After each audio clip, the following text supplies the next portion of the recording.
Crise da Vale, rompimento da barragem em Brumadinho. Isso tem tirado o seu sono? Dependendo do desenrolar dos fatos, nos próximos dias, semanas, a gente pode eventualmente sair tudo da ação. Eu estou até tarde aqui no escritório, porque eu queria muito que esse vídeo que você vai ver agora saísse o quanto antes, para que isso te ajude nos seus investimentos e te ajude a entender o que está acontecendo com as ações da Vale. Então, tem 3 pontos nesse vídeo que eu queria muito que você prestasse atenção e que você observasse. O primeiro ponto é que o Breda menciona o que a Alaska pode fazer nos próximos dias com as ações da Vale, comprar mais ou vender. O segundo ponto é como que esse evento da Vale afeta os mercados nacionais e também os mercados internacionais. E o terceiro ponto é como que os investidores devem lidar com essas questões emocionais, como grandes tragédias ou grandes perdas que acontecem. Dito tudo isso, olha só o que a gente fez no dia de hoje para levar para você essa informação o quanto antes. Foi um esforço grande da nossa parte, foi um esforço grande da parte do Breda, e eu agradeço muito o Breda por ter parado nesse dia conturbado e nessa semana caótica para nos atender. Então o que eu te peço é para você deixar um like e também para você compartilhar esse vídeo com as outras pessoas que você acha que podem se interessar por esse conteúdo. Isso é importante para mim e também importante para o Breda saber se vale a pena ele fazer esse conteúdo e contar para as pessoas a visão que ele tem sobre investimentos. Faz isso e bora pro vídeo. Breda, gestor da Alaska. A gente fez um vídeo recentemente que você falou o seguinte, eu perguntei para você, o que tira o seu sono? Aí você falou, obra na rua, pernilongo, crise internacional ou guerras, conflitos que possam alterar o ciclo econômico. Inclusive, se alguém quiser ver esse vídeo, a gente vai deixar um link aqui em cima, é muito legal contando a visão do Breda para as ações de 2019. Crise da Vale, rompimento da barragem em Brumadinho. Isso tem tirado o seu sono? Num primeiro momento, sim. Quando você vê um acidente desse, e no nosso caso a gente teve pessoas próximas que desapareceram, enfim, tristeza total, você começa a pensar o que mais pode acontecer agora, né? Tem mais barragens, não tem só essas. No Brasil são centenas, da Vale, eu não sei com certeza, mas 140, 150. É a segunda vez que acontece, então quer dizer, pode ter uma terceira, pode ter uma quarta, né? Barragens da década de 70, 80, Sim. Como é que está isso, né? Então você fica, num primeiro momento, você tem uma série de dúvidas, e óbvio que no calor das dúvidas, com a ação caindo 23,4%, você vê que as pessoas também estão apavoradas, assim, evaporou 70 bi preço de valor de mercado da Vale, parece exagerado de um lado, mas no meio de um monte de emoção e de medos e de dúvidas, qualquer coisa pode acontecer. Então, num primeiro momento, o que a gente faz? Nada. A gente tem as ações da Vale, uns 8%, 7%, dependendo do fundo. Então, a gente tirou o dia de ontem mais para observar, estudar, né, esfriar os ânimos. E aí a gente começa a pensar um pouco mais, conversar. Então, o que a gente entende que vai acabar acontecendo, né? A Vale vai ter que pagar multas, vai ter que responder processos, ressarcimentos, e deve fazer isso mesmo, vai ter responsabilizações do ponto de vista criminal de pessoas, Sim. Da própria empresa, a gente não sabe exatamente. Mas a gente não entende que isso tem um tamanho de 70 bi. Tá. Não sei quanto, mas acho que não é 70. Por mais que exista o risco de ter mais acidentes desse tipo, a gente imagina que até por uma consequência lógica a companhia vai começar, se já não está fazendo, e se já não estava fazendo desde a época de Mariana, provavelmente vai intensificar o pente fino nas barragens. Não dá para acontecer uma terceira ou quarta vez. É verdade. Então, assim, a gente entende que a companhia tem condições, tem recursos, tem dinheiro e tem profissionais para ver essas barragens. Então, a gente acredita que deve ser passado um pente fino rigoroso no que existe de risco hoje na companhia. Então, o que a gente entendia ontem, né, que foi o primeiro dia, primeiro pregão, depois do ocorrido. Que a melhor coisa é não fazer nada. Tá. Perda exagerada, mas deixa quieto por hora. Nos pregões seguintes, incluindo hoje e nos próximos dias, caso a companhia continue com essa perda, com essa evaporação de 60, 70 bi, a ideia nossa seria voltar a aumentar um pouco a posição. Então, sair de 7, 8%, levar isso para 10, 11 no máximo, mas não numa tacada só. Tá. Devagar, aos poucos, conforme a gente vai estudando o que está acontecendo. Só que, se surgir novos fatos negativos ou alguma outra, vamos supor, ficou comprovada uma negligência assim, ridícula da companhia e isso afeta outras barragens, então provavelmente a gente para de comprar, eventualmente até vende ou até zera a posição. Então não tem problema, isso está em aberto. Tá. Mas com o que a gente tem de informação hoje, estudando o que a gente sabe hoje, olhando o preço, olhando quanto que a gente acha que a companhia vale, a ideia, a princípio, é ir aumentando devagarzinho a posição. Mas isso é muito dinâmico. Amanhã, se você voltar, pode ser que a gente tenha mudado de opinião. Sim. Falando com o que a gente entende hoje, a ideia é aumentar um pouco a posição. O governo, hoje tem até uma notícia de que alguns membros do governo querem tentar forçar uma destituição da diretoria via conselho de administração. Esse pode ser um fato que também venha a deteriorar as ações?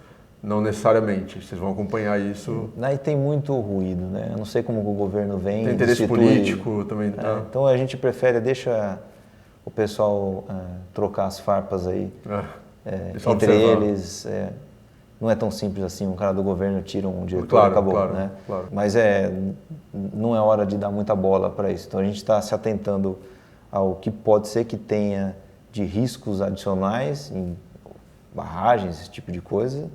O quanto que a companhia vai ter que gastar com tudo isso versus o quanto que ela vale de verdade e o que é o preço na bolsa. Então a gente está olhando coisas mais tangíveis e tentar estimar o que dá para ter de prejuízo adicional. Quer dizer, muito incipiente, a gente não tem dados ainda. Agora, quem quer mandar embora quem quer interferir em quem, isso aí não é nosso problema. A gente não está gastando muito tempo com isso. Você acha que é uma crise, é um momento que pode se alastrar para outras empresas de mineração, outras exportadoras de commodity, ou é alguma coisa mais pontual da Vale? Ou seja, é uma crise que pode afetar a economia brasileira a nível nacional, ou algo mais restrito da Vale mesmo, com a observação, obviamente, que a Vale é uma das maiores empresas do Brasil. Né?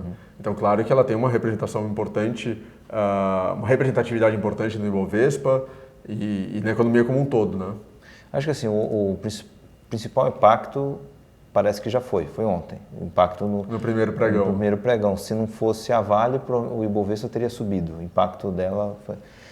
Mas eu acho que o maior impacto vai ser na revisão do que já tem de barragens. Então, possivelmente as empresas de mineração de forma geral, não só a Vale é a principal, mas de forma geral, vão ter que gastar mais dinheiro para rever o que já está construído. Possivelmente novas licenças ambientais vão endurecer e isso vai provavelmente esparramar para outros países, porque países que têm mineradoras vão olhar o exemplo que aconteceu no Brasil e tentar reforçar o arcabouço legal lá, nesses países. Sim. Então, talvez o impacto final disso tudo vai ser aumentar o preço do minério, porque novas capacidades vão ficar mais difíceis de vir a mercado. Se a gente colocasse uma data antes do final de semana e depois desse final de semana que passou. Então, é normal de se pensar que novas capacidades de produção de minério no mundo, na margem, endureceu. Então, não é só o Brasil que vai ficar um pouco mais restrito. Eu acho que os outros países vão tomar isso como exemplo. Então, acho que isso é o principal impacto, assim. Impacto na economia brasileira, acho que não, porque o que está funcionando, o Carajás, acho que vai continuar. O impacto é mais pontual mesmo na Vale, o quanto que ela vai ter que gastar com isso tudo, e deve gastar. Como você falou, vocês podem eventualmente aumentar a posição ou até zerar, como você mencionou. Sim. É importante que o investidor também se descolhe dessas questões emocionais, né? Mas como gestor, existe uma oportunidade para eventualmente, a depender do desenrolar dos próximos dias, como você falou, aumentar a posição. Também é pessoal isso, né? Porque tem investidor que olha esse tipo de evento e chega à conclusão que ele não quer passar por isso mais. Eu não quero ser acionista de uma empresa que matou pessoas diretamente. Com certeza. Então não quero. Tá ótimo, né? Assim como tem pessoas que falam assim, eu não sou acionista de forma alguma de empresas de tabaco. Então, não quero. Para mim é gota d'água isso, eu não quero fazer esse tipo de coisa. Então não tem certo ou errado, é pessoal, não quer, tem ação para todo mundo aí, né? Vai investir em alguma outra coisa. Só que se você for pensar assim, empresas que vendem bebida alcoólica, né? Quantas pessoas de forma indireta elas estão matando por ano, né? Não por vontade própria, mas a pessoa abusou de alguma bebida que ela vendeu, se ela não tivesse vendido não teria ocorrido acidente por alcoolismo. Então, se você for entrar nessa lógica, você vai chegar numa pancada de empresas assim que, de uma forma geral, pode ter impacto super negativo na sociedade. Então, a gente nem prefere entrar muito nessa discussão. Da mesma forma que você pode ter um desastre aéreo, a ação da companhia aérea cai, e aí, não me sinto bem em comprar a ação de uma companhia aérea que caiu 20% só porque morreu, sei lá, 200, não quero comprar. Não, tudo bem, mas tem uma outra ali que quer comprar num fundo e dentro daquele fundo tem 1000 pessoas que foram beneficiadas por aquilo. Quer dizer, transferiu tristeza de uns para benefício em outros, e às vezes aquele dinheiro que uma ação, que uma família ganhou num fundo que se apropriou disso, foi usado para uma caridade na ponta final. Então, assim, é muito difícil. Então, cada um faz o que achar que é melhor, dentro da lei, né? Então, o que a gente quer fazer aqui é fazer com calma. Porque não é conclusivo na nossa cabeça ainda que, não, tá ótimo, caiu, beleza, vamos comprar e tchau. Não, calma. Né? Dependendo do desenrolar dos fatos, nos próximos dias, semanas, a gente pode eventualmente sair tudo da ação. Então, por isso que eu falo, com a informação que a gente tem hoje, no momento, a ideia é aumentar um pouco. Impactos no Ibovespa. Você falou um pouco sobre a possibilidade disso se alastrar para o resto da economia, que deve ser algo mais pontual para a Vale. Mas, de novo, a Vale representa uma grande parte do Ibovespa, tem um peso muito grande no Ibovespa, né? E o Ibovespa e a Bolsa estavam numa ascensão muito forte. E até os analistas apostando e brincando quando que ia ultrapassar 100 mil pontos e qual seria, onde iria chegar isso nos próximos meses ou no primeiro semestre de 2019. E isso, de certa forma, é um impacto negativo para a Bolsa, para essa euforia que estava tendo com relação ao mercado de ações no Brasil? Já foi, né? Tirou, se imaginar, arredondando, a Vale é 10% do Ibovespa, ela caiu 25%, tirou 2,5% do Ibovespa, de 96 mil pontos, tirou uns 2.300 pontos. Então rasgou 2.300 pontos ontem, mas de repente daqui uma semana isso voltou. Mas tirou, o impacto já está dado, 2.300 pontos ontem. Agora, se ela continuar caindo, desvalorizando, conforme novos fatos e tal, pode ser que ela tire mais pontos ainda. Então, assim, se a Vale sumir do mapa amanhã, ela vai tirar 8% do Ibovespa. Então, vai sumir 7 mil pontos dali do Ibovespa, e aí, para chegar nos 100 mil pontos, teria que chegar nos 107 mil pontos para chegar nos 100, mas isso faz parte. Nesses momentos, você acha que o investidor, pessoa física, ele tem que ter ainda mais cautela ou é um momento em que o investidor poderia ou deveria se utilizar mais dos fundos de investimento por conhecer menos o mercado? Ou aquela sua ideia permanece de que o investidor, pessoa física, ele pode continuar entrando sozinho se ele tiver interesse, se ele estudar, se ele se preparar para aquele mercado? Eu acho que o investidor, pessoa física, ele tem condições de investir bem na bolsa. E se aquilo que ele entende estiver subindo exageradamente para níveis que não fazem sentido, é melhor vender. Ou se aquilo que ele entende, né, ele sabe o que se passa ali, o quanto vale, e o mercado ficou ensandecido e colocando isso lá embaixo, a zero, ele deveria se aproveitar disso e comprar. Então, assim, o que o mercado está fazendo, ele que julgue se o mercado está errado ou está certo. Se ele não quer gastar tempo com isso, ou não tem tempo para se aprofundar nas empresas, e achou um fundo, uma gestora, um gestor de confiança, e quiser, pode terceirizar. não tem problema nenhum. Mas não acho que é excludente, ou um ou outro. Tá. Pode ser inclusive em paralelo, ou pode ser mais um, ou pode ser mais outro, não tem problema nenhum. O que não dá para fazer é se meter naquilo que não entende, ou aquilo que não confia. Né? Investiu num fundo que não confia nos caras com quem ele entregou o capital. Não faça. Ou começou a comprar umas ações aí que não sabe nem o que a empresa vende, não sabe nem quem é o dono, o presidente, quando foi fundada. Que entrou mais no oba-oba. Entrou no oba-oba porque leu alguma coisa. Então é melhor não fazer. Tá. Então, assim, investir em fundos ou em ações diretamente, desde que seja feito com responsabilidade e disciplina. Tá. Não tem problema nenhum. Não é porque está nesse momento de crise, de quedas, oscilações, que não deveria entrar sozinho na bolsa. Não, crises, quedas e oscilações é garantido que tem todo ano. Tá. Então, se isso faz parte do jogo, faz parte do jogo, né? Isso, se esperar não ter isso para investir, provavelmente é um momento ruim, porque se não tem crise, não tem oscilação, não tem dúvida, tá caro demais. Tá muito calmo. É melhor não entrar, né? Estatisticamente falando. A gente estava conversando antes do vídeo começar sobre comportamento do investidor brasileiro. Nesse momento de crise da Vale e dos acontecimentos recentes, você vê muita gente pedindo resgate dos fundos da Alaska em razão da posição que vocês têm na Vale, em razão dessa preocupação com a Vale.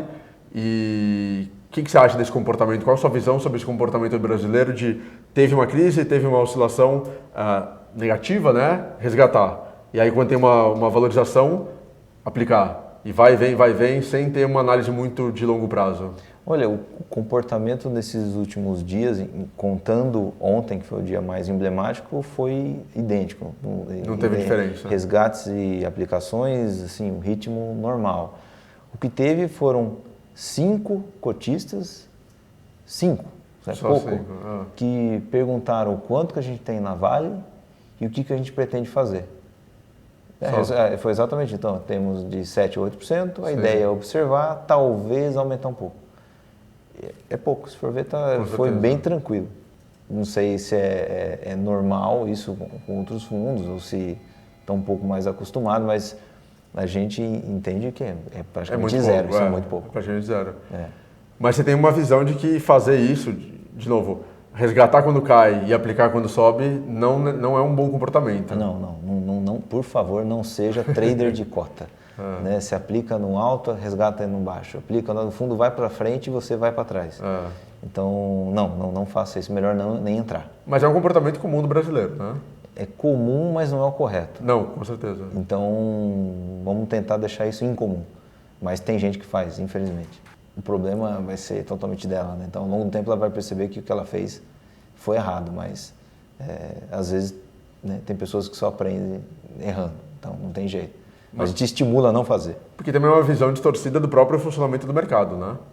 Do que a gente estava conversando. Não é porque cair, é normal cair, é normal subir. Exato. Então você não pode se entusiasmar excessivamente, nem se desanimar excessivamente nessas oscilações. Seria a mesma coisa que os apartamentos sobem de preço, você compra apartamentos. Os apartamentos caíram de preço, você vende os apartamentos. Não faz o menor sentido. Você vai quebrar. Melhor não fazer. Breda, obrigado pelas explicações, pelas suas visões sobre a Vale. Acho que é um momento importante para as pessoas que estão nessa geração e não acompanharam muito a crise de 2008, né, há 11 anos, e agora estão acompanhando mais esse momento, entenderem como funciona o mercado, entenderem que tipo de comportamento elas precisam ter. Obrigado pela conversa. Você que acompanhou esse papo com o Breda sobre o momento da Vale e perspectivas para os próximos dias, não se esquece de curtir o vídeo, e inclusive isso é super importante para a gente, em troca dessa conversa com o Breda. Por favor, curte o vídeo, compartilha com as outras pessoas, se inscreve no canal do IAB aqui no YouTube e a gente vai deixar os links aqui embaixo para as redes sociais da Alaska e também para o Twitter do Breda, que é sempre uma aula de mercado financeiro e de economia. Breda, obrigado mais uma vez, parabéns e até a próxima. Até a próxima, tchau.